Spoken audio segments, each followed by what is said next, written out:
Mumbai Tug brought to you by Sunny's World. Pune's Pride Sunny's World, Life in Funshine. Resort weddings, events, restaurants, adventure wellness. Sunny's World, perfect destination for every occasion.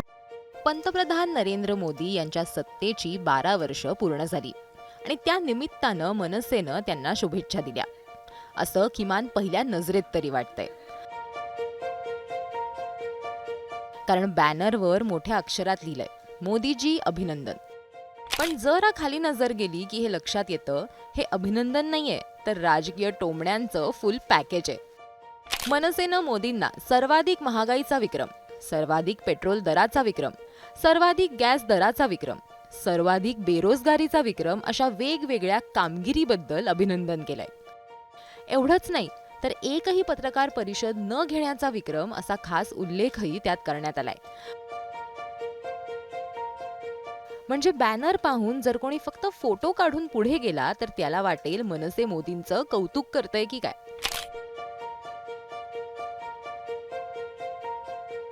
पण ज्यांनी पूर्ण मजकूर वाचला त्यांना कळेल की हे अभिनंदनापेक्षा roasting जास्त आहे. आता या बॅनरची सोशल मीडियावरती जोरदार चर्चा सुरू आहे. अनेक जण याला मनसेची सर्वात क्रिएटिव्ह शुभेच्छा असं म्हणतायत.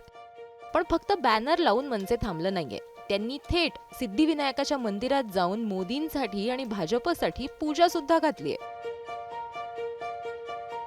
मोदी सरकार के 12 साल हुए हैं और 12 सालों के सेलिब्रेशन में, क्योंकि एक तरह का रिकॉर्ड जो जवाहरलाल नेहरू की गवर्नमेंट ने जो सेट किया था उसको भी सरपास किया है और इसकी वजह से कई सेलिब्रेशंस पिछले दिनों हमने देखे थे और इसके वजह से कई सारे जो बीजेपी के नेता हैं वो सिद्धिविनायक भी गए थे. अब एमएनएस के नेता भी सिद्धिविनायक आज पहुंचे थे. आखिर क्यों पहुंचे थे जानते हैं. संदीप देशपांडे जो एमएनएस नेता है यहाँ पे, उनसे बात करते हैं. क्यों गए थे आप? कसं आहे की भारताचे सन्माननीय पंतप्रधान नरेंद्र मोदी साहेब यांनी एक रेकॉर्ड मोडला की नेहरूजींच्या काळापेक्षा जास्त काळ ते पंतप्रधान राहिले.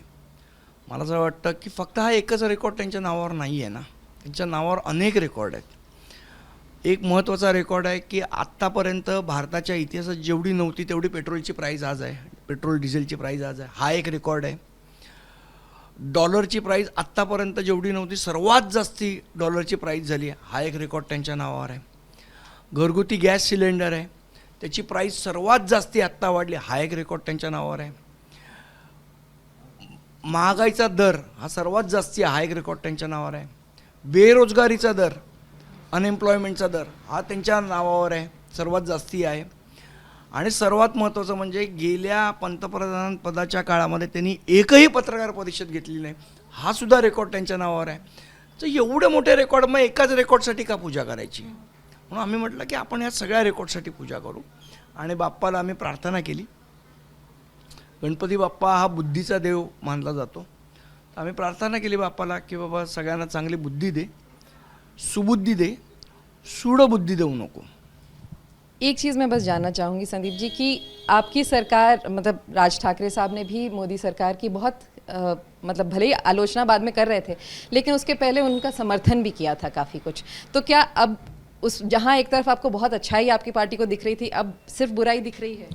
नाही, असं नाही आहे. जेव्हा चांगलं काम करतील तेव्हा आम्ही चांगलं म्हणू. पण जेव्हा काम बरोबर होत नसेल तर ते बोलायचंही लोकशाहीमध्ये अधिकार आहे ना. असं नाही आहे की आता समजा तुम्ही आहात, तुम्ही चांगलं काम केलं तर आम्ही चांगलंच म्हणणार. तुम्ही जर वाईट काम केलं तर आम्ही वाईटच म्हणणार. अब लेकिन आपको कुछ अच्छाई नहीं दिख रही है अब मोदी सरकार में? जो 12 साल हुए हैं उसमें कोई भी अच्छाई नहीं दिखती है. असं कुठे म्हटलं आम्ही?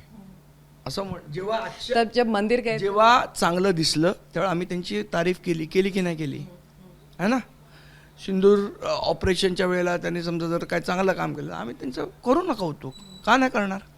पण ज्या वेळेला चुकीचं काम होतं आहे त्यावेळेला चुकीचं बोलावंच लागेल. चांगल्याला चांगलं आणि वाईटाला वाईट. तो आज जो आपने भगवान के दर पे गए थे, सिद्धिविनायक के दर पे, तो आपने क्या मांगा उनके? आम्ही हेच मागितलं की आज जी देशात परिस्थिती आहे त्या परिस्थितीतनं देश बाहेर होऊ दे, राज्य करताना सुबुद्धी मिळू दे, फक्त सूडबुद्धीने त्यांनी वागू नये. ये थे संदीप देशपांडे, बता रहे थे कि किस तरह से जो बीजेपी के लोग गए थे सिद्धिविनायक से, उन्होंने अपनी तरीके से मांगा लेकिन अब देश और राज्य के लिए अब वो भी एक तरीके से सिद्धिविनायक के दर पे पहुंचे थे और उनसे प्रार्थना कर रहे थे। कैमरामैन किरण सपकाल के साथ विद्या, मुंबई आज तक।